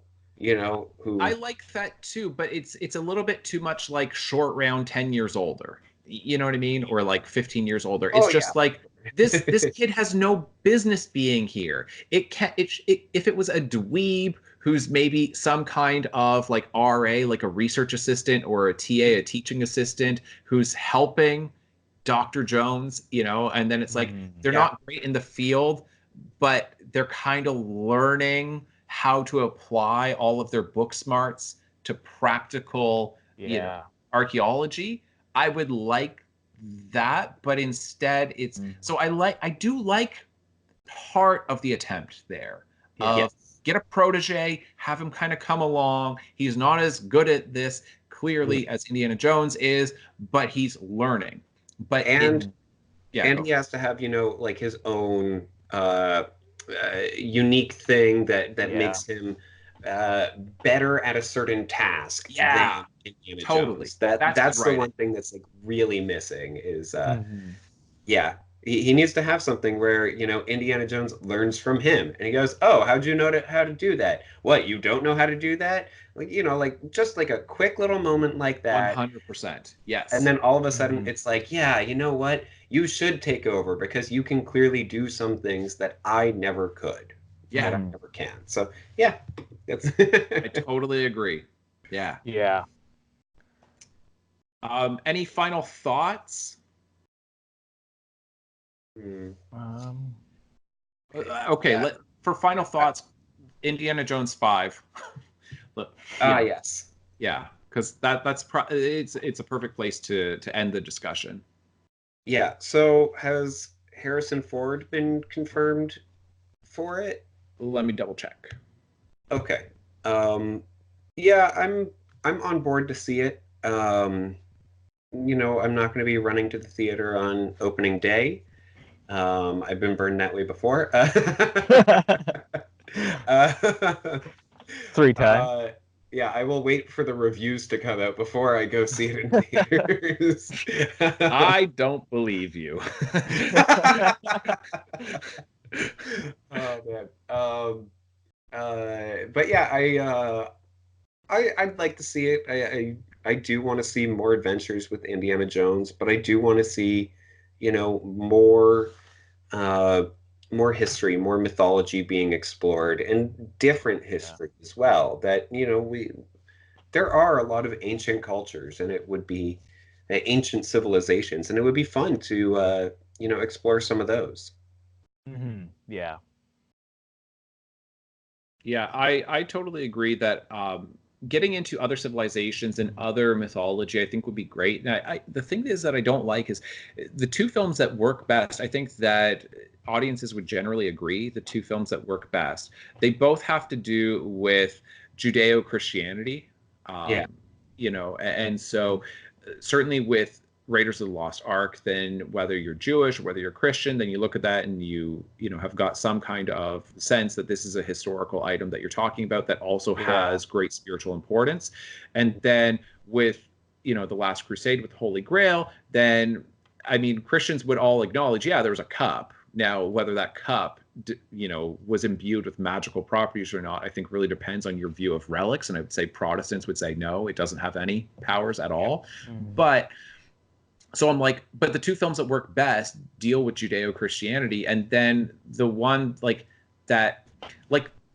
Kingdom of the Crystal Skull, you would think would work better, because you're not really, even though there are some people, as far as I understand, there are still some people who can trace their genetic background and their lineage to, the Maya, the Inca, or the Aztec.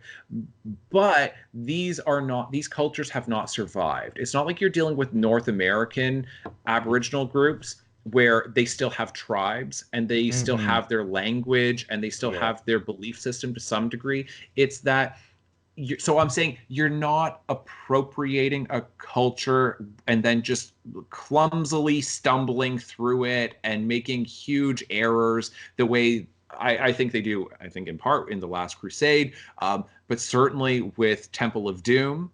And so it's like, if you're dealing with an ancient civilization that doesn't really have a present group of people who still identify with that culture, then it's like, it's probably a little bit more fair game. But if you're going to take on a different, so this is the thing, is it's like, because they are Hollywood films, and you're like, so you are really dealing with at least a religious and cultural history within North America of it being a Judeo-Christian history. So to go outside of that, like, what if they tried to take on, I mean, like, could you imagine what would happen? And I'd kind of be interested to see what would happen. Let's say they're like, the next one is going to deal with some Islamic object. Like, I don't know. I'd be interested if it was like something in like the Middle East that was lost when like Genghis Khan took them down. That would be pretty cool, I think, if they were like, oh, hey, there's this like artifact that no one really knows about because it was lost when the Middle East like was taken down by Genghis Khan. I would be like, okay, that sounds interesting. I think that Asia in general would, be a really interesting area to go into. Just anything. And I don't want them to do, I don't want them to be too over the top with it or focus entirely in China. I do want them to, be going to different places, but that it's based in, Chinese mythology, history, culture. Because there is a lot to pull from there. And then you do have the bonus of, almost guaranteeing that the film will be shown in China, which is a huge market that is hard to get a Hollywood film shown in.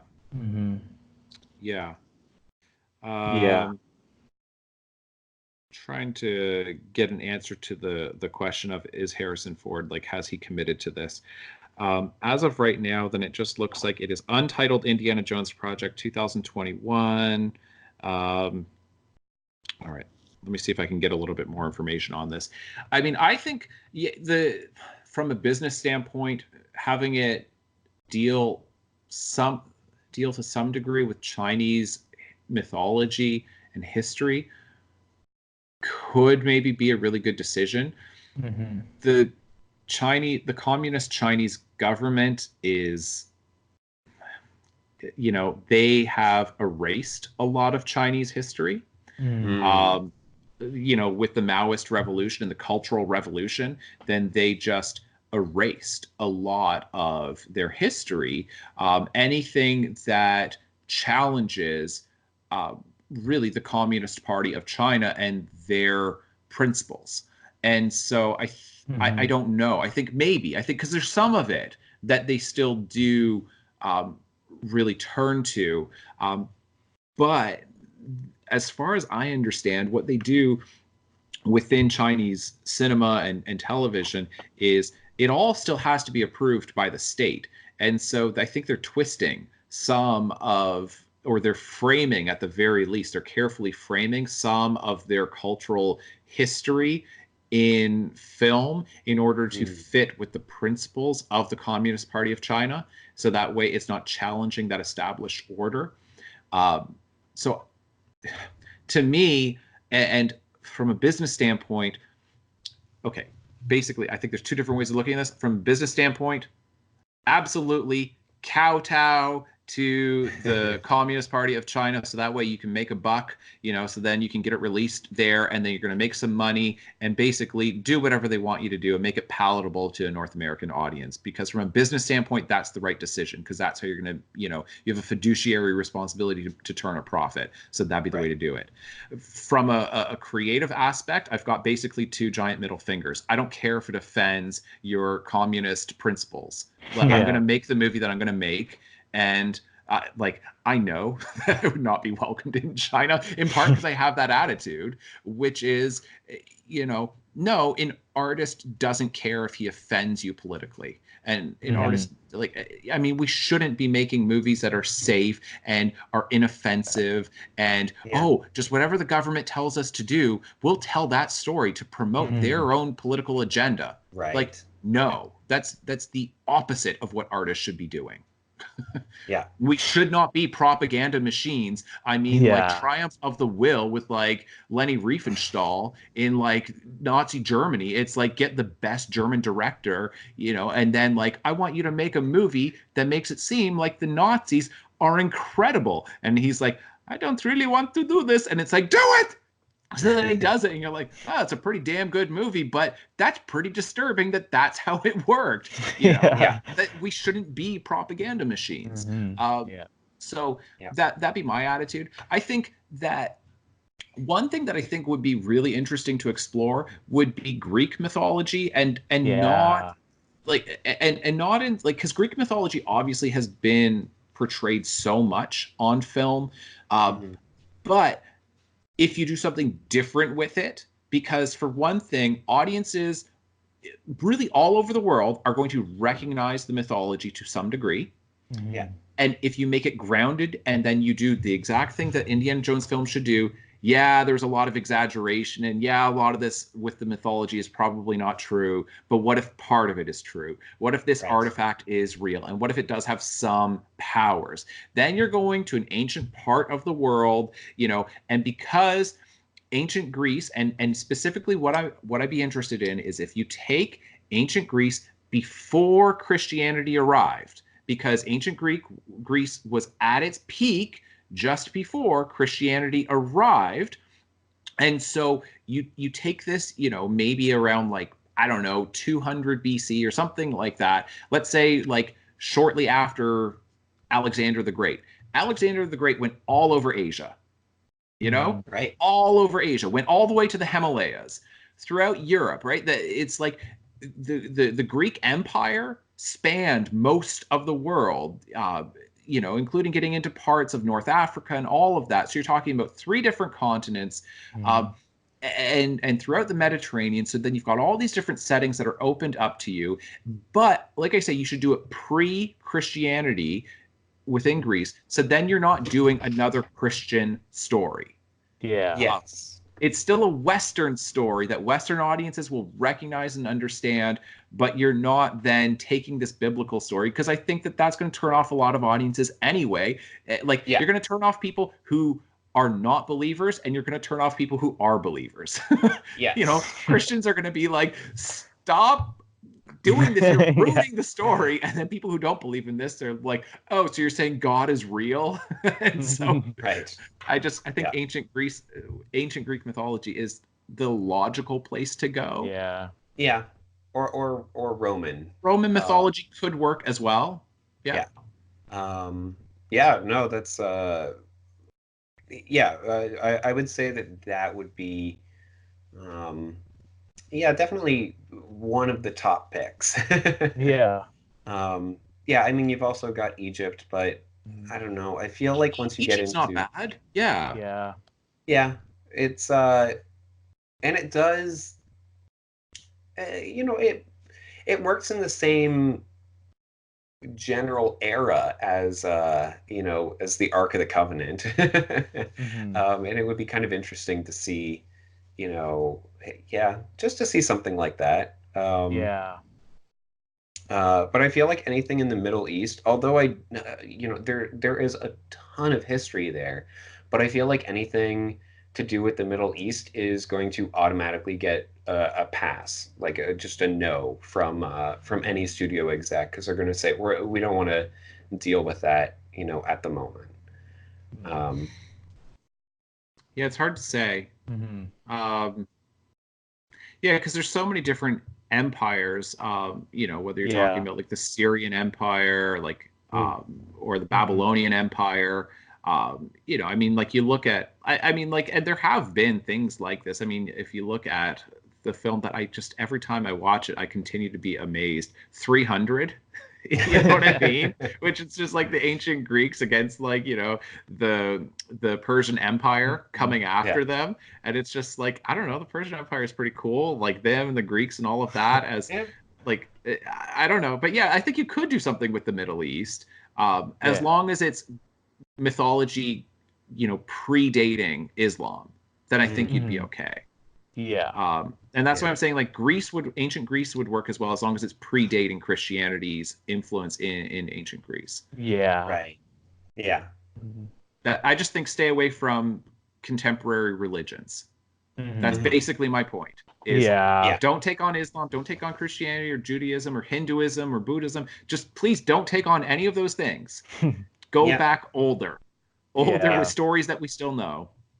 I do have an answer for you guys. So Lucas, at least this is according to the article that I'm reading, Lucas, who created the character and sourced all of the stories, is not involved this time around. Hooray! So I guess just not involved at all. But director Steven Spielberg and lead actor Ford are set to return. So good. It's going to get bad again. Crystal Skull's David Cope is back on writing duties. Why would you hire the writer of that movie? How? What has he got on people in Hollywood? He has got to have some kind of blackmail material on somebody. Yeah, oh my goodness. I honestly, I don't understand this about Hollywood at all, how like a screenwriter can make such a terrible, terrible, terrible film and then be, just continue to get work with these like big budget films. I'm like, just take them a step down, see how they do with a mid-budget, and then maybe you can bring them back up. But oh my goodness. Like it's literally the movie right after the last one that was like your last movie was hated by critics and fans. Here, the next one. Yeah. I mean, I'm sure that a lot of the bad writing, in Crystal Skull was from George Lucas. It's so funny, but I think it's probably true. Yeah. I think that a lot of it is, I mean, even when you look into like Carrie Fisher's life, then you realize that she did a lot of rewrites salvaged on the original trilogy, the original Star Wars trilogy. So, I don't think that George Lucas is actually that good of a writer. He's a visionary. He's definitely a visionary. And I think that he's a good storyteller even. Yeah. But I think on a line-by-line basis, I think that he's not good. He does not have a good ear for dialogue. He doesn't know how to get exposition out there in a natural way. He doesn't seem to know how to move from scene to scene. He doesn't know what's important to have on screen and what should be off screen. It's all of those things. I describe Tolkien that way, J.R.R. Tolkien, who wrote Lord of the Rings. I say that Tolkien is an absolutely brilliant, like his imagination is staggering with Lord of the Rings. He is a terrible writer. He's a terrible writer, but he is a brilliant storyteller, right? Yeah. And I really do think that about Tolkien, because on a line-by-line basis, I don't think Lord of the Rings is very good. But the macro of the overall story of Lord of the Rings is brilliant. And I think George Lucas is the same way. Like, it is so hard, as much as like I kind of mock him at times, the guy really did give us Star Wars. And I'm like, okay, like even if like he could make 1,000 more mistakes, you know what I mean? He could make like 50 more bad movies, and I'd still be like, but he still gave us Star Wars. Yeah. Yeah. So, you know, Yeah. Mhm. No, I just don't want him, writing or solo writing any no, any screenplays. Yeah. no. And I don't think he really wants to do that. I mean, Mhm. yeah, I think he's done with that. Yeah. But yeah, I don't understand how they're giving this screenwriter another Yeah. opportunity. That just seems staggering to me. Yeah. Like I say, there's something just seems so off with that. Yeah. There are so many good screenwriters who are desperate to get into the industry or are kind of peripherally involved. And like, I don't know why they don't just make it an open submission process and then just Yeah. accept something, put it like, buy the option on it, and then, decide what you're going to put into development. Like, I don't know why they make this commitment. It just seems like such a studio system from the 1940s and 50s of like the studio system of Hollywood of like, it's just, well, we've got these screenwriters on contract with our studio, so we're going to get them to write, however many, screenplays for us. Yeah. And I'm like, does it still work that way? I thought we were way past this, that you can just have open submissions. Yeah. I don't know. Yeah. I mean, that is a whole discussion for Yeah. another Yeah, I know. day. I'm like, oh Yeah. boy, that's a can of worms, and I haven't done my research on that, so I'm not sure. But Mhm. yeah, I don't get it. So I mean, I think they're going to have to try to hide that as much as they can in the marketing. They can't Yeah. say from the writer who brought us Kingdom of the Crystal Skull. If they put that in the trailer, people are going to throw their popcorn at the screen. Yeah. Yeah. Yeah. No, it's definitely going to be, from the director of Raiders of the Lost Ark and Yeah. The Last Crusade. Spielberg. Yeah, it's going to be Steven Spielberg, Harrison Ford, and then the music of John Williams, and then they should just put on Yeah. the screen, George Lucas wasn't involved, and Shia LaBeouf's not going to be in the movie, and then people are like, yay! And I'll give you money just because of that. Then at the very end of the trailer have the visionary writer of the Kingdom of the Crystal Skull. So then everyone is so excited, and then they're like, "Wait, it's the same guy who did the Crystal Skull?" Exactly. Yeah, that's Yeah. hilarious. All right, are we going to say that we're done? I think so. We said final thoughts probably about 20, 30 minutes ago. I know, and then I brought up that whole thing of Indiana Jones 5, but I realized that we actually should talk about that. So I'm glad that we did. Yeah. Yeah. And, Are I you would guys interested in seeing it? say, not really, unless they have Donnie Yenna's short round. Oh man, I would probably go and watch that. I'd be on board for that. Yeah, I kind of would go see that. Anything aside, unless that happens, then no, I'm not interested. You know me, I want an original screenplay. I don't want established characters. I'm not a big franchise movie guy. And so yeah, I love original screenplays, and I love finding new characters that I've never heard of before and then falling in love with them for the first time. I'm not big on nostalgia at the movie theater. That's just me. Yeah. Yeah. And I will say that I don't know that I really want to see, Harrison Ford, who is I don't know how old, doing all Probably these. early 70s, I imagine. Late 60s, early 70s. Yeah, I was gonna say like 73, 74, but Yeah. but yeah, I don't really want to, Yeah. see him doing all the adventuring. So I do hope that he's more in a mentorship role, similar to, how Sean Connery was in The Last Crusade. Yeah. Sure. That'd be good. Or like, I would say Wolverine in Logan. Yes. Yeah. Like, he's just like, and it's kind of like sad the whole time. Right. And you're just like, oh, oh, you're not the same Wolverine. And then you're like Yeah. watching like, this young girl and you're like, whoa, that dynamic I think would be kind of good Yeah. if they actually went a little dark with the film. Yes. Mhm. Yeah, that would be really good. I'm imagining the music now.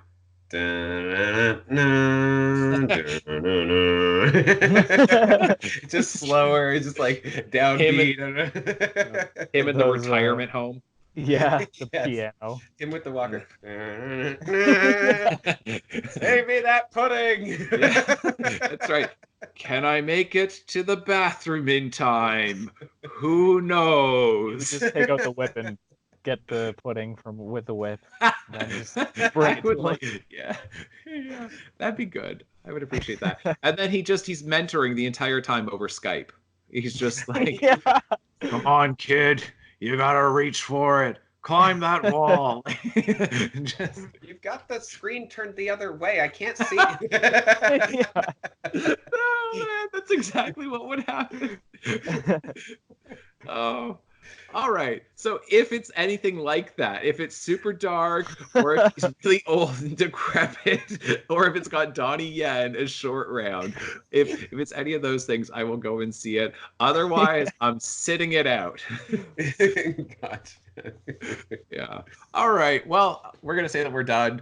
So feel free to comment below on any of the stuff that we talked about, and thank you so much for watching. We'll see you next time. Bye. Bye. Bye.